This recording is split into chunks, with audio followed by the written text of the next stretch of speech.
A ver, ¿para qué sirve realmente un gobierno? Es la gran pregunta, ¿no? Ha estado en el centro de todo el debate político por siglos. Y lo más fascinante es que la respuesta no es una sola. De hecho, ha cambiado y de qué manera a lo largo de la historia. Es que claro, la idea de lo que un Estado debe o no debe hacer no es algo tallado en piedra, para nada. Ha sido moldeada por revoluciones, por guerras, por crisis económicas que lo pusieron todo patas para arriba. Entonces, hagamos un recorrido por esta evolución, para entender un poquito mejor dónde estamos parados hoy. Bueno, arranquemos por el principio de todo, con el primer gran modelo de la era moderna, el Estado liberal. Y este nació de una idea que en su momento fue una auténtica revolución, la de ponerle límites al poder. El liberalismo, en su día, fue una idea súper radical. Pensemos un segundo en la época. Veníamos de monarcas con un poder absoluto, que hacían y deshacían a su antojo. Y de repente, ¡pum!, aparece una filosofía que pone en el centro la libertad, la razón y el respeto a la vida privada. Fue una ruptura total con las cadenas del absolutismo. Ok, muy bonito en la teoría, pero ¿cómo se llevaba esto a la práctica? Bueno, las reglas del juego eran bastante claras. Punto número 1. Defender los derechos naturales como la libertad y la propiedad. 2. El poder viene del pueblo, que elige a sus representantes. Y para que nadie se pasara de listo, se separaban los poderes del Estado. ¿Y en la economía qué? Pues ahí el lema era Estado mínimo. La confianza estaba puesta en que el mercado, solito, era mucho más eficiente para organizar todo. Pero claro, como suele pasar, este modelo tan enfocado en la libertad y el mercado no tardaría en chocar de frente con la realidad. Se venía una crisis que iba a dejar en evidencia los límites de tener un Estado tan limitado. 1929. Esa fecha lo cambió todo. Fue el colapso económico mundial. Pero, ojo, no fue solo una crisis financiera, fue algo mucho más profundo, una crisis de confianza. Esa fe ciega en que el mercado se arreglaba solo se hizo añicos, y la gente empezó a exigir que el gobierno, ahora sí, se metiera a hacer algo.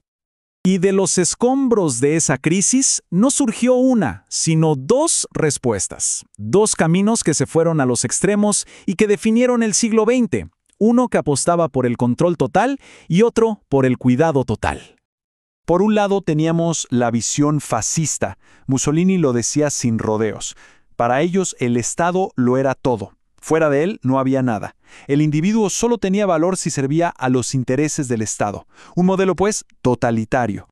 Y en la otra esquina del ring, el estado de bienestar. El objetivo aquí era radicalmente opuesto. La idea era proteger a la población, literal, desde la cuna hasta la tumba, cuidarla de los vaivenes y las crisis del capitalismo. El contraste es brutal. Por un lado, el Estado fascista, control absoluto, partido único. Por otro, el Estado de bienestar. Sí, el Estado interviene, pero para buscar un bien social y dentro de una democracia con varios partidos. La diferencia clave es esta. En un modelo, la persona le sirve al Estado. En el otro, es el Estado el que le sirve a la persona. Y un dato súper importante. Ambos surgieron, en parte, como una respuesta al miedo que generaba la expansión del comunismo. Y ojo, que el estado de bienestar tuvo un éxito tremendo, Especialmente en la Europa de la posguerra se habla de una verdadera edad de oro. Se expandieron derechos como la salud y la educación, se llegó a tener empleo para casi todo el mundo, bajó muchísimo el analfabetismo y por primera vez las mujeres entraron masivamente a las universidades y al mundo laboral.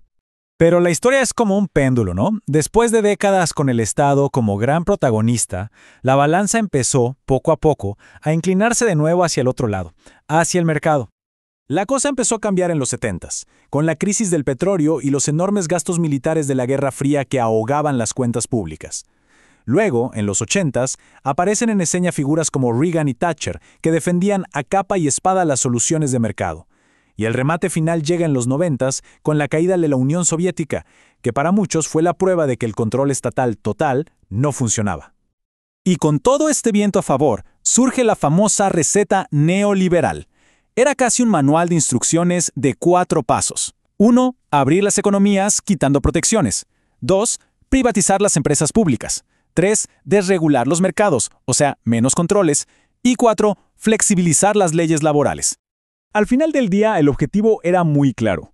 Volver a un capitalismo con menos reglas. Un sistema donde la gran estrella, el motor principal de la sociedad, fuera el mercado, no el Estado. La idea era quitarle las cadenas que los estados le habían puesto. ¿Y qué tal funcionó la receta? Bueno, como todo tuvo sus luces y sus sombras. Por un lado, desató una nueva globalización, impulsada por la tecnología y mucha inversión extranjera. Pero la otra cara de la moneda fue que, al haber menos controles, la riqueza se concentró mucho más en pocas manos y la desigualdad empezó a crecer de forma muy notoria. Y todo este recorrido nos trae casi sin darnos cuenta hasta hoy. Después de este viaje del estado mínimo al estado total y de vuelta, la historia, por supuesto, todavía no ha terminado. A ver, para que quede todo súper claro, hagamos un resumen rapidito. Tuvimos el Estado liberal, enfocado en el individuo. Luego el Estado fascista, con su idea de control total. Después el de bienestar, que buscaba la seguridad social. Y finalmente el neoliberal, que le devolvió el poder al mercado. Cada uno de estos modelos, como vimos, fue una respuesta a los desafíos de su tiempo. Y eso nos deja con la pregunta del millón para nuestro presente. Con los nuevos retos globales que tenemos encima, desde el cambio climático hasta la inteligencia artificial, ¿hacia dónde creen que se moverá el péndulo ahora? ¿Cuál será la próxima evolución de nuestra idea de para qué sirve realmente un gobierno?